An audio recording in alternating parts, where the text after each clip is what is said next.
Apakah token makoking yang kita ke? Ingat tak? Bukan FL language. Di fever perforgifi. Macam something like that lah, macam nak makan ni tak boleh ke, macam gula-gula le macam asal lehe. Macam gitu.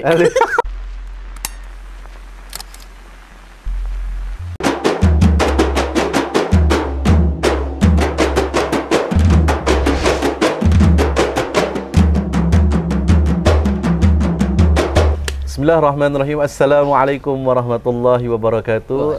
Alhamdulillah, syukur pada Allah Subhanahu Wa Taala dah bersama dengan kami dalam siri Sembang Bersama Imam ataupun Journey of NK. Dan kali ini bersama dengan saya adalah Ustaz Ahmad Tarmidzi ataupun nama manja dia Ustaz Didi. Saya dengan Ustaz Didi ni kira dah sama juga macam episod-episod yang lalu dengan Ustaz Haider. Kita dah tak ada selindung lah, kira kalau berbual tu lugua lah. Okey, mungkin Ustaz Didi boleh kenalkan diri sedikit. Nama diberi Ahmad Tarmizi. Okey. Okey, nama samaran bukan. Nama samaran Didi lah, tapi kalau nak dengar pasal cerita Didi ni, dia pun berasal daripada family yang kasih nama benda ni. Aku sendiri tak tahu mana datang tu Didi tu sendiri. So kalau daripada kecil sampai besar orang akan kacau Didi7 lah. Didi7 apa? Tak pernah dengar Didi7. Didi7, balik YouTube Didi and Friend tahu. Itu relevan untuk sekarang. Didi7 dulu yang menghilangkan kotor-kotor. Oh, Didi7.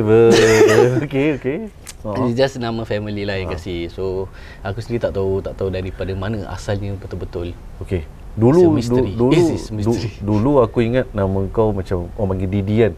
Sebab selalu kau tekankan Ustaz Ahmad Tarmidzi. Betul. So mana dia Tarmidz kena ada D. Jadi artinya dia nak kena takkidkan satu orang tu kod wujud Didi lah, insya-Allah. Aku ada kawan juga orang panggil aku Tardidi. Okey.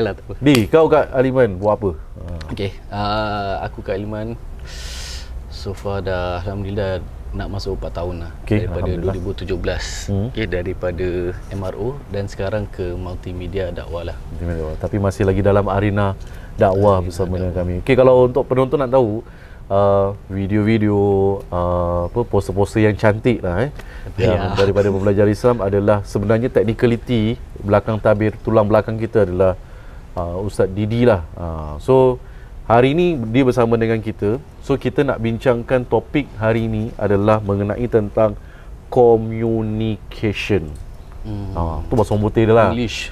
Bahasa Melayu dia komunikasi. Okay.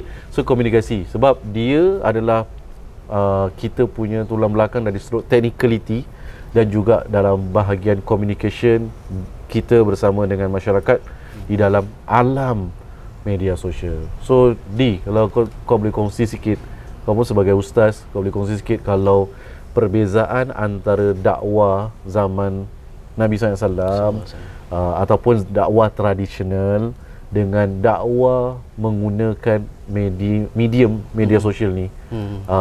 Apakah persamaan dan mungkin apakah perbezaan?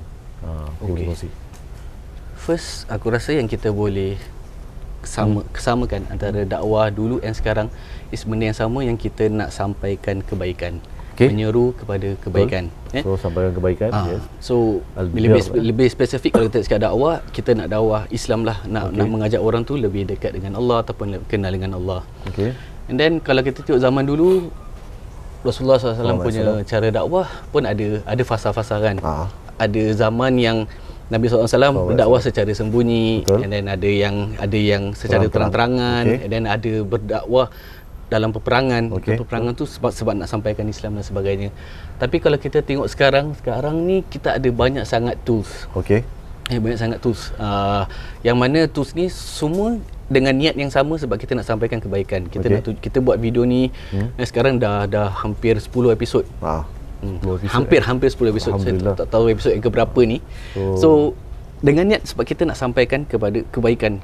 Dengan lebih lagi kita targetkan audience kita sebab kita nak sampaikan benda-benda yang kena hal ehwal dengan perkahwinan. Sebab kita ada naib kadi di sini. Okey, alhamdulillah. Dan kita ada ni suami soalan suami. Okay.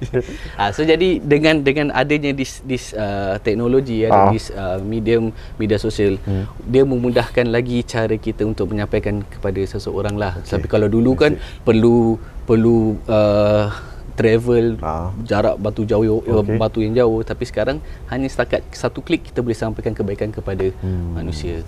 So maknanya dia itu sebenarnya tujuan persamaan dakwah dahulu dengan dakwah yang sekarang adalah benda yang sama dari sudut niat nak sampaikan kebaikan. Betul. Tapi dalam masa yang sama cuma kelebihan yang ada pada zaman sekarang dengan kat mana-mana pun kita boleh memanfaatkan, cuma kita nak kena tahu menilai dan memilih lah yang mana satu kesesuaian dia dengan konteks. Betul. Dan keadaan kita, yang mana mungkin kesesuaiannya bukan untuk tempat ataupun negara kita yang kita perlu gunakan dengan sebaik ini, insya-Allah. So sekarang ni kita nak beralih kepada tentang medium yang ada ni. Maknanya medium yang ada ni dia bukan digunakan untuk dakwah je. Betul. Tapi medium yang ada ni digunakan sebagai alat perbualan, perbincangan antara suami, isteri, ibu, anak, ayah dan juga ibu bapa dan sebagainya. So macam teknologi yang sekarang gunakan lah, macam nak message pun kadang-kadang melalui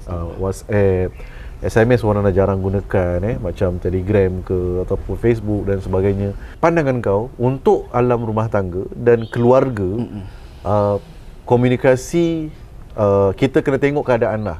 Betul. Maknanya ada benda yang we gunakan benda-benda yang mempercepatkan ni, tapi adakah pada pandangan kau berapa persen kalau yang sebenarnya untuk keluarga, untuk ibu ayah, suami isteri, contoh dia 70% adalah lebih baik bersemuka, 30% adalah menggunakan teknologi, ataupun sebenarnya pada pandangan kau 90% teknologi, 10% dan komunikasi. Pada pandangan kau lah. Pada pandangan aku, dia... Benda ni subjektif maknanya anda pun punya pandangan masing-masing. Tapi kita dengar sebagai seorang suami pandangan dia. Okey. Dia ikut orang tu punya situasi. Okey. Sekarang kita dalam keadaan COVID So kita ada je yang family yang stranded, yang suaminya dekat Malaysia ataupun isteri dekat Singapura. So memang dalam hal tu nak tak nak memang komunikasi dia terus daripada digital 100% digital. Tapi yang bila kita yang berada sama-sama yang berada kita, cakap pasal yang ada lah. Yes. So bila kita dalam kat rumah tu, of course kalau boleh janganlah sampai ada message.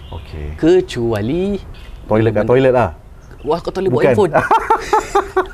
Jangan buat Mungkin kalau kita nak berbual secret dengan anak kita ke, contohlah macam ataupun nak dalam keadaan senyap, tak nak ceroboh masuk bilik budak-budak dah tidur ke belum, just check budak-budak dah tidur ke belum. Betul. So benda-benda yang it's a little things. Aku tertarik benda tu tau. Benda tu satu benda yang tak terfikir berfikiran. Tapi dulu-dulu orang-orang dulu kalau kita ingat lah, ibu ayah kita, tak tahu kau pernah lalui ke tak. Macam aku pernah lalui, kalau macam mak ayah ataupun mak dengan keluarga nak berbual pasal benda secret, nanti apa kata ke makoke ngene kete ke, ingat tak? Bukan FL language. Di perforgive. Macam something like that lah, macam nak makan ni tak boleh ke, macam gula-gula le macam asal macam gitu. Kira benda tu macam seolah-olah nak apa, tak tahulah para penonton pernah lalui ke tak. Macam benda tu kadang-kadang nak cover supaya anak-anak tak faham. Tapi yang penting cakap lah is of course antara depan-depan lah. Jadi budak-budak tahu kita punya emosi. Even dengan suami isteri kita tahu kita punya emosi. Dia tak perlu nak susah jauh nak fikir dia ni okey ke tak okey. Jadi suara tu kita tahu. So boleh kita rumuskan daripada apa yang disampaikan oleh Ustaz Didi, walaupun komunikasi menggunakan alat teknologi adalah satu benda yang baik, tapi dalam masa yang sama dia bergantung kepada situasi dan keadaan orang tersebut.